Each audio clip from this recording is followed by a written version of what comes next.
Hello दोस्तों, तो आज हम एक हाथी की कहानी सुनेंगे। दोस्तों, ये हाथी बहुत ही मगरूर था और तमाम जंगल के जानवरों को परेशान करके रखता था और सबको बोलता था कि मैं ही इस जंगल का बादशाह हूँ और बहुत ही ज्यादा ताकतवर हूँ और कोई भी मेरा मुकाबला नहीं कर सकता।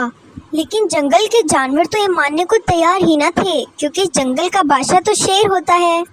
जब हाथी ये सुनता है तो उसे बहुत गुस्सा आता है, वो जंगल तबाह करना शुरू कर देता है और फिर रास्ते में उसे एक चींटी मिलती है जिसपे वो बहुत गुस्सा करता है और उसे कमतर समझता है, जिसपे चींटी को भी बहुत गुस्सा आता है और वो अपने तमाम साथियों के साथ उस पर हमला कर देती है। उनके हमला करने से हाथी जमीन पर गिर जाता है और अपनी तमाम हरकतों पर बहुत शर्मिंदा होता है और फिर वो तमाम चींटियों से माफी मांग लेता है।